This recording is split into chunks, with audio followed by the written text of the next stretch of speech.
À l'écoute des radios Mali, il est 13h à Mankourani et région de Sikasso, la même heure ici à Bamako, c'est l'heure de votre journal de la mi-journée.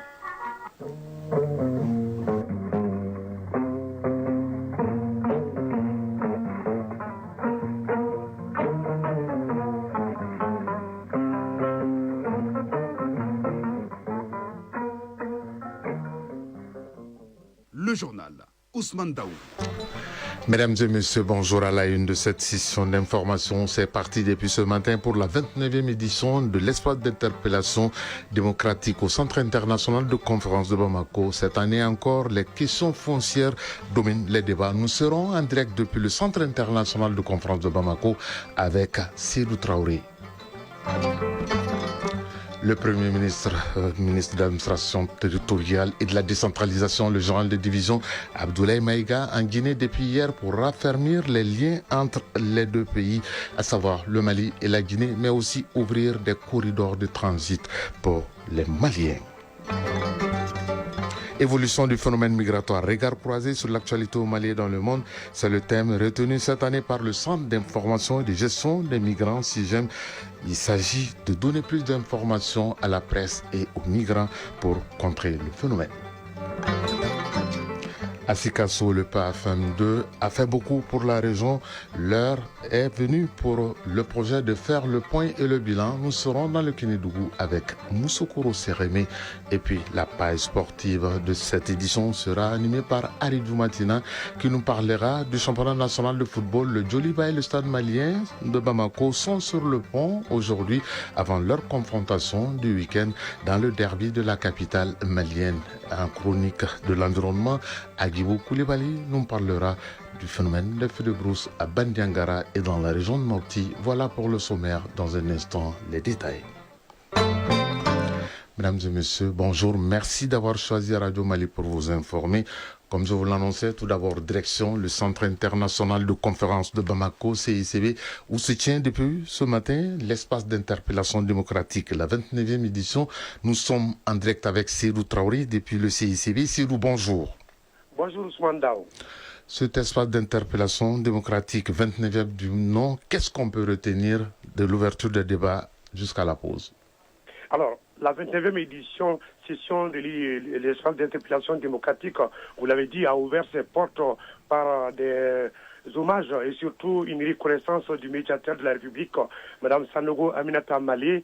Elle a salué les efforts considérables du président de la transition en faveur des droits humains et ainsi que le gouvernement à travers les départements pour le suivi et le traitement des dossiers d'interpellation de la précédente session, notamment l'EID. Ousmane, l'édition 2025 connaît moins de dossiers d'interpellation que 2024, 554 dossiers contre 452 cette année. Et parmi ces interpellations, 24 ont été lues en plénière ce matin. 340 interpellations sont retenues pour suite à donner et 112 dossiers n'ont pas été retenus. Ces interpellations sont venues du district de Bamako, des régions de Koulikoro, Ségou, Sikasso et de Gao. Alors, le sentiment de joie ici pour le bureau du médiateur de la République avec déjà la satisfaction d'une dizaine d'interpellations qui étaient programmées pour la lecture des interpellations. Lui concerne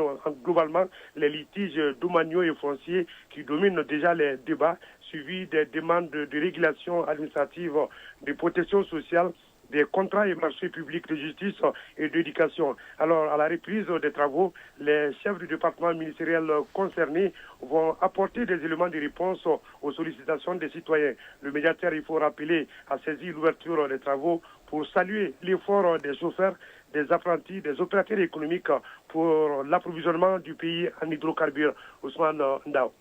Merci Seydou Traoré pour toutes ces explications. Nous retrouverons toutes nos équipes sur place dans nos futures éditions pour le compte-rendu fidèle de cette 29e édition de l'espace d'interpellation démocratique qui a débuté ce matin au Centre international de conférence de Bamako. Des berges du fleuve Djoliba, nous prenons la direction de la Guinée-Conakry où séjourne depuis hier le Premier ministre, le général de division Abdoulaye Maïga en visite de travail. Il a été reçu hier par son homologue guinéen Amadou Ouriba. Les deux de personnalités ont évoqué des sujets d'intérêt commun et en trait à la coopération économique et commerciale. Il s'agit entre autres du projet d'interconnexion ferroviaire, de l'opérationnalisation de nouveaux corridors de transit de marchandises et de la transhumance. Le gouvernement guinéen a exprimé sa disponibilité à accompagner celui du Mali. Aussitôt après la rencontre, les deux premiers ministres ont animé un point de presse. Je vous propose de suivre le général de division Abdoulaye Maïga, Premier ministre, au micro de nos envoyés spéciaux à Conakry, Mamari Kone et Aliou Touré. Au nom de son Excellence le général d'armée, Assimi Goïta, président de la transition, chef de l'État de la République du Mali, remercier très chaleureusement son Excellence le général d'armée Mamadi Doumbouya, président de la République de Guinée, bien entendu mon aîné, frère, son Excellence le Premier ministre Amadou Ouriba. Nous sommes là sur instruction du chef de l'État, le général Goïta, pour essentiellement faire le point des dossiers dans le cadre de la coopération bilatérale avec la République sœur de Guinée. Et à l'issue de cette séance de travail, nous sommes très satisfaits par rapport aux réponses qui nous ont été données, réponses très pertinentes par son Excellence le Premier ministre Amadou Ouriba et le ministre de la partie guinéenne. Ceci dit, je voudrais ici rappeler que la vision de nos deux chefs d'État est une vision qu'ils héritent eux-mêmes de pères fondateurs de nos indépendances. Je voudrais ici mentionner son Excellence au feu, le président Ahmed Sékou Touré, et son Excellence le président Modibo Keïta, qui ont tracé un sillage. Évidemment, nos deux chefs d'État aujourd'hui s'inscrivent dans la même dynamique afin de raffermir les relations fraternelles, séculaires, historiques entre la République de Guinée et la République du Mali. Et forcément, il y a des défis. Je voudrais ici rappeler que le Mali a toujours bénéficié de l'accompagnement de la République sœur de Guinée, en particulier durant des heures sombres. Je voudrais aussi rappeler les sanctions malheureuses, illégales, illégitimes et inhumaines de la CEDEAO et de l'UEMOA, sanctions prises contre le Mali. Et Dieu merci, la République sœur de Guinée ne nous a jamais fermé les portes de ce beau pays, ce qui ne nous surprend d'ailleurs guère. Et ceci dit, les échanges vont se poursuivre. Je pense que, en tout cas, le point principal retenu, c'est de redynamiser les travaux au sein de sous-commissions dans le cadre de la grande commission mixte Mali-Guinée, dans l'intérêt supérieur de nos peuples et bien entendu dans le cadre du renforcement de la vision panafricaniste, vision que nous devons matérialiser, vision construite par les deux chefs d'État de nos pays. Mais avant de terminer, je voudrais, au nom de son Excellence le général d'armée Assimi Goïta, président de la transition, chef de l'État, formuler un vœu pieux. Nous savons que la République de Guinée s'apprête, s'il plaît à Dieu, Inch'Allah, à organiser l'élection présidentielle pour le 28 décembre. Nous prions le bon Dieu que cette élection soit un moment de communion, une occasion de renforcer encore la cohésion, l'unité nationale en République de Guinée. Au cours des échanges, nous avons eu également l'opportunité de transmettre notre profonde admiration à son Excellence le général d'armée Mamadi Doumbouya, président de la République de Guinée, de l'inauguration du méga-projet de Simandou, qui fait la fierté à la fois de la Guinée, mais qui fait également la fierté de toute l'Afrique. Je pense que grâce à cette inauguration, son Excellence le général Doumbouya vient de nous donner une grande leçon de leadership. Nous qui sommes des exécutants, nous avons l'obligation de nous en inspirer afin justement de matérialiser, de raffermir davantage les relations entre la République sœur de Guinée et la République du Mali. À l'instant, le Premier ministre de l'administration territoriale et de la décentralisation, le général de division Abdoulaye Maïga, qui s'exprimait au micro de nos envoyés spéciaux en Guinée-Conakry, où le Premier ministre est en visite de travail depuis hier. Toutes nos excuses pour la qualité quelque peu défectueuse du son du Premier ministre. Il est 13h09 à Kona. En République démocratique du Congo, le président Félix Tshisekedi accuse le Rwanda de violer l'accord de paix signé récemment à Washington. Le président affirme que des unités rwandaises ont procédé à des attaques à l'arme lourde dès le lendemain de la ratification. Selon lui, ces bombardements dans le sud Kivu, notamment à Kaziba, Katongeta et Lubarika, brisent le cessez-le-feu prévu, compromettant l'accord censé mettre fin aux hostilités dans l'est de la RDC. Au Soudan, la Cour pénale internationale a condamné hier le chef de la milice Ali Kouyab à 20 ans de prison. À celle-ci, il faut retirer les 5 années déjà purgées en préventive depuis sa reddition à la Cour pénale internationale en juin 2020. Il est emprisonné pour crimes de guerre et crimes contre l'humanité. Au Tchad, l'agence indépendante de lutte contre la corruption a présenté hier le bilan de ses 5 années d'activité. Les 37 missions menées ont permis de récupérer plus de 120 milliards de francs CFA, explique l'agence qui admet qu'il reste près de 780 milliards encore à recouvrer. Plusieurs hauts fonctionnaires et cadres ont été interpellés. Parmi eux, l'ancien trésorier général de la ville d'Abéché qui a été longuement cité dans beaucoup d'affaires. Au Maroc, 2 immeubles contigus se sont effondrés à Fès, dans le nord du pays, ce mercredi. Selon le bilan provisoire établi par les autorités locales, au moins 22 personnes sont mortes et 16 autres ont été blessées à divers degrés de gravité. Selon les autorités marocaines, le bilan pourrait évoluer dans les prochaines heures, alors que les blessés ont été évacués vers le centre hospitalier universitaire de Fès. D'ailleurs, la ville de Fès va accueillir 4 matchs lors de la prochaine CAN qui débute le 21 décembre prochain. La CAN, on en parlera dans la page sportive avec Aridou Matina. Ce communiqué des forces armées maliennes avant de poursuivre ce journal. L'état-major général des armées informe l'opinion nationale que dans le cadre des opérations de surveillance du territoire menées le 9 décembre 2025, des vecteurs aériens FAMA ont traité dans la matinée un pick-up camouflé sous un couvert végétal contenant des fûts d'essence dans la localité de Sebabougou. Dans la même localité, dans l'après-midi, les vecteurs aériens ont traité aussi avec succès une base terroriste contenant un pick-up, du carburant et des individus camouflés dans une forêt touffue.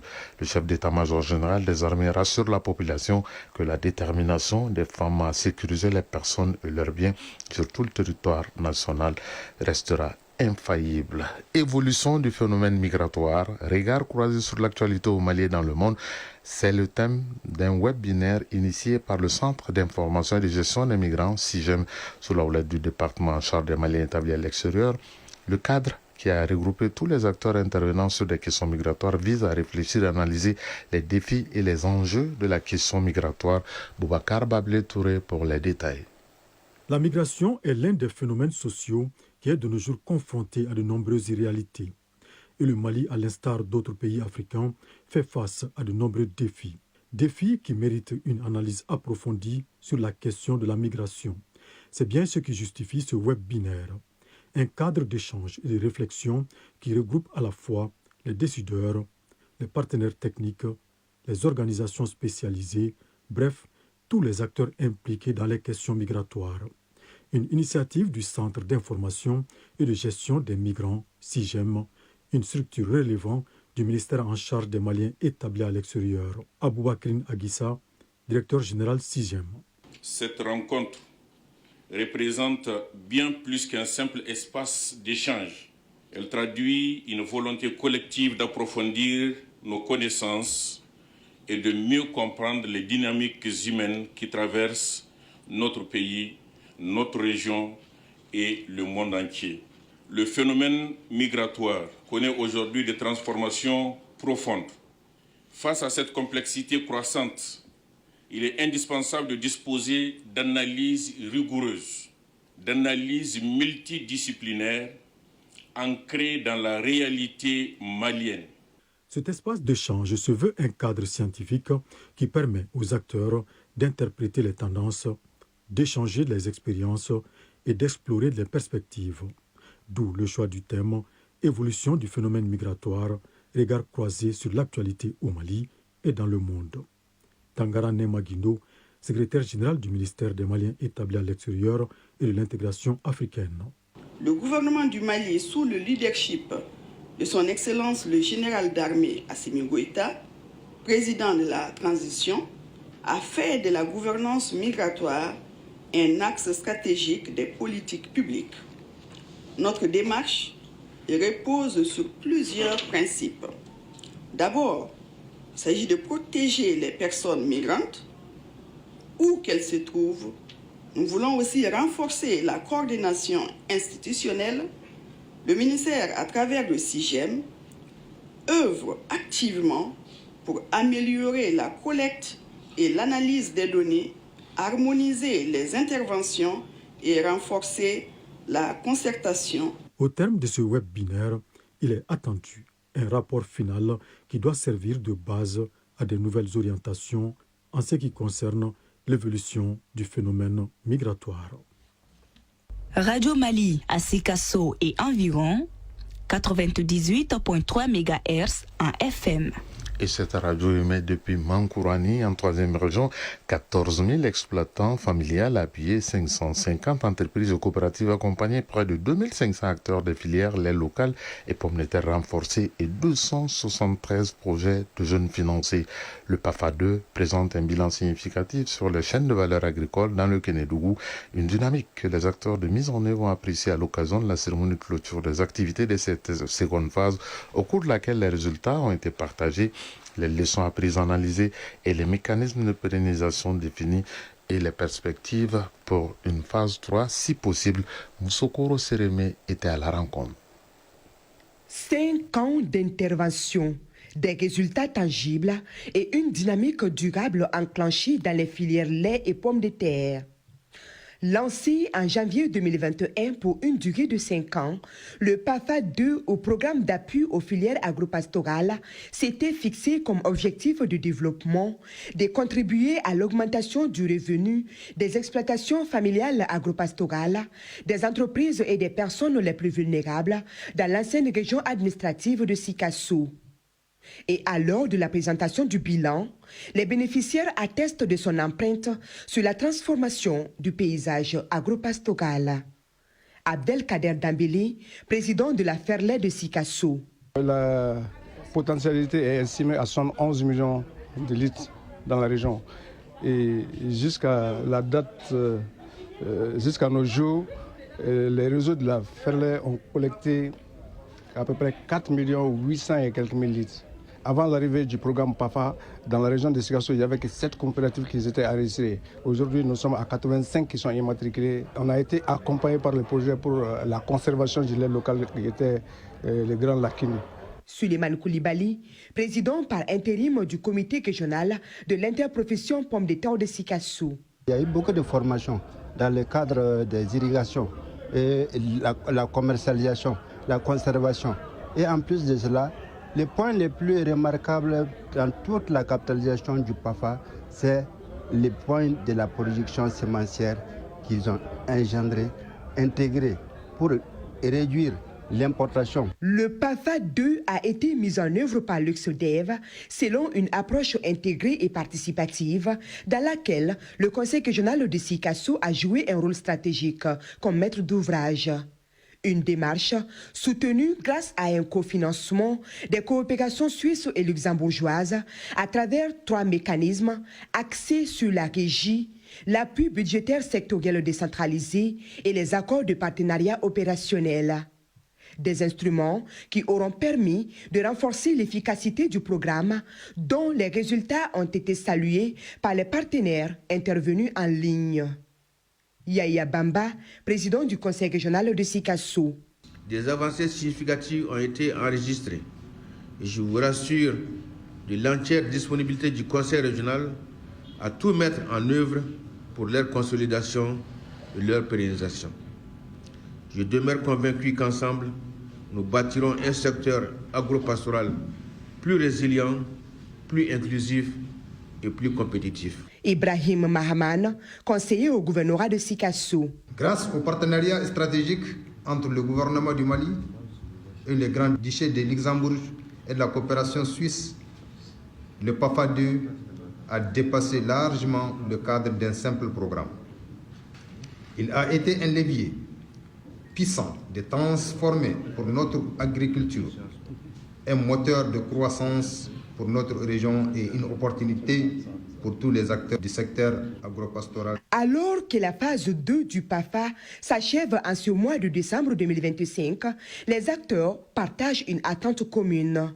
Celle de voir émerger un PAFA 3 destiné à consolider les acquis, à poursuivre l'effort d'appui au développement agropastoral et à faire de Sikasso une région pilote de l'agriculture durable et compétitive.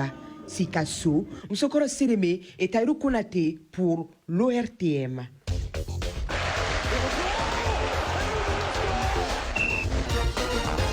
L'actualité footballistique en Europe, c'est la 6e journée de la phase de poule intégrale de la Ligue des Champions qui prend fin ce soir.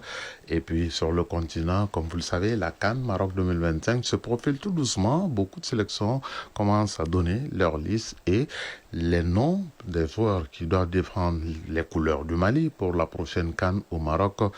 Ces noms seront connus demain soir dans le journal de 20h de ORTM 1 en exclusivité. Mais d'ici là, l'actualité sur le terrain, c'est le championnat national de Ligue 1. Après leur parenthèse continentale, le Djoliba et le Stade se mettent à jour. Le point de l'actualité sportive, c'est avec Harry Matina. Football au plan national, nos deux représentants engagés en compétition africaine de clubs jouent leur match en retard de la première journée du championnat national Ligue 1 professionnel cet après-midi. D'abord à 16h au stade Mamadou Konaté, l'AS Real de Bamako, qui enregistre déjà 2 victoires en 2 rencontres, reçoit le champion sortant, le Stade Malien de Bamako, auteur d'un nul dimanche lors de son premier match de championnat de la saison 2025-2026. Juste après, au même endroit, à 18h, Afrique Football Elite AFE affronte le Djoliba Athletic Club, qui est pour le moment en difficulté. En 4 rencontres officielles cette saison, Supercoupe du Mali, Coupe de la Confédération africaine de football et championnat, les Rouges de Bamako n'ont gagné le moindre match. 4 matchs, 4 défaites d'affilée et 0 but encaissés. C'est dire que la pression est sur les épaules de l'entraîneur ivoirien du Djoliba Athletic Club Boudou Mori et ses joueurs aujourd'hui contre AFE. Et le dimanche prochain, il y aura le choc, le derby de la capitale, le classico du football malien, Stade malien Djoliba Athletic Club. À l'occasion de la 4e journée, c'est là au compte de la manche allée du championnat national saison 2025-2026. Coupe d'Afrique des Nations au Maroc, les sélectionneurs des nations devant prendre part à la compétition continuent de dévoiler leur liste définitive. Le coach des éléphants de Côte d'Ivoire, Emers Faye, a dévoilé sa liste marquée par la présence de certaines nouvelles têtes, comme Bazoumana Touré d'Offenheim et Yann Diomandé de Leipzig. Mais il faut noter les non-sélections de Nicolas Pepe, Béni Traoré et surtout Simon Adingra, révélation de la dernière CAN. Le sélectionneur des Panthères du Gabon, lui aussi, a communiqué sa liste avec comme tête d'affiche Pierre-Emerick Aubameyang. S'agissant de la liste des Aigles du Mali, elle sera publiée demain jeudi par le sélectionneur national Tom Saint-Fit en direct dans le journal télévisé de 20h de l'ORTM 1. Devrions-nous s'attendre à quel genre de liste? À cet effet, je vous propose d'écouter l'analyse de Baba Sissoumon, directeur de publication du journal Match, joint au téléphone par Mohamed Nama Keita. D'abord, il faudra une sélection équilibrée. L'ossature, le noyau des éliminatoires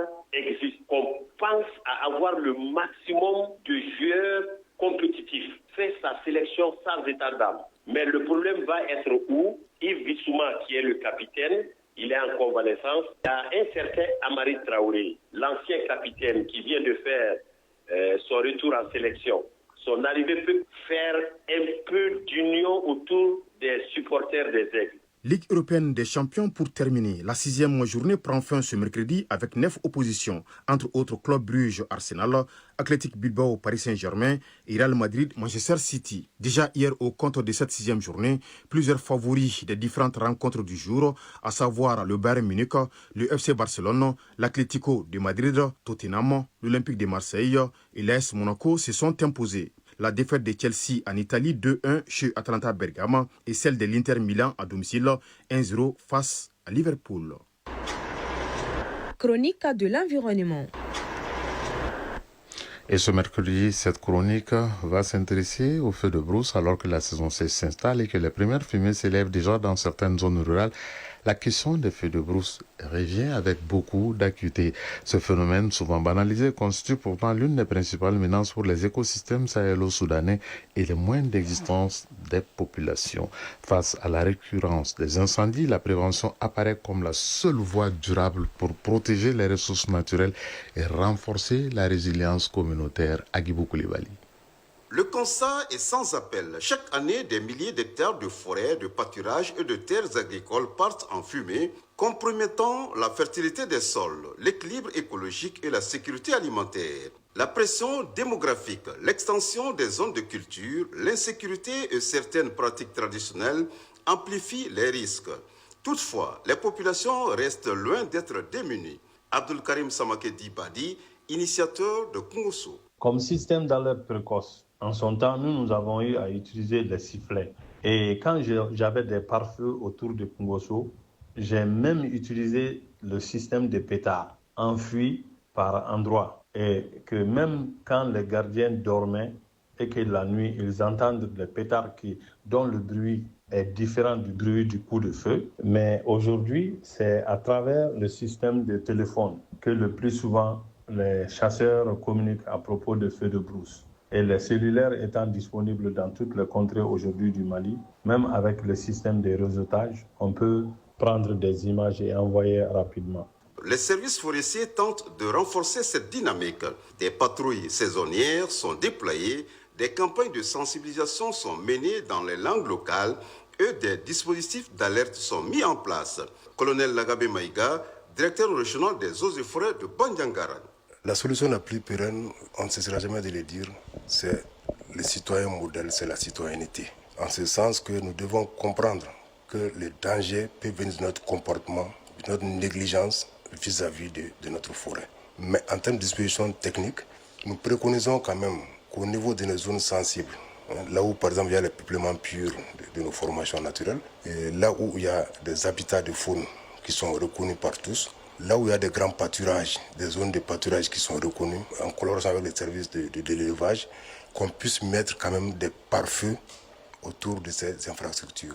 Docteur Bougouna Traoré, directeur régional des eaux et forêts de Mopti. Par rapport aux solutions durables, en un premier lieu, le changement de comportement de chacun de nous, de chaque communauté, de chaque citoyen, dans son milieu, dans son environnement, est très déterminant. Donc le changement de comportement est très déterminant et cela pourrait nous permettre de minimiser les causes. Une fois que les causes sont minimisées, je pense qu'on gagnerait en temps. Mais aussi, en second point, nous devrons nous en tenir au contenu, aux dispositions de l'arrêté qui précise la mise à feu précoce. Donc, en dehors de cet arrêté, je pense que si les gens doivent faire le feu précoce, ils peuvent le faire. Mais en dehors de ces dispositions, vraiment, s'il n'y a pas lieu de faire le feu pour détruire la nature, il faut carrément arrêter. Nous devrons respecter les textes pour pouvoir mettre ce feu à la brousse. Face au feu de brousse, agir après la catastrophe ne suffit plus. Prévenir, anticiper et impliquer les populations, telle est la voie durable pour protéger les paysages, les ressources et l'avenir des communautés rurales. La brousse que l'on sauve aujourd'hui est l'héritage que l'on transmet demain. L'environnement, c'est l'affaire de tous. La protection incombe à tout citoyen. Il est 13h27 à Dramane, région de Kaye. C'est la fin de cette session d'information qui vous a été présentée par Ousmane Daou. Réalisation Adam Maïga. Mise en onde Absi Traoré, Fousseni Sissoko. Mise en ligne Sekou Traoré. Prochain rendez-vous avec l'actualité, c'est à 19h30. Vous serez en compagnie de Moïse Traoré. Moi, je vous retrouve demain 7h et avec toujours le même plaisir de vous servir. Si vous êtes à table, bon appétit. Si vous avez fini de manger, bonne digestion, bonne suite de programme en compagnie de Radio Mali. Chacun de nous ne peut être une étoile, mais tâchons de briller pour éclairer là où nous sommes. Au revoir et à très bientôt.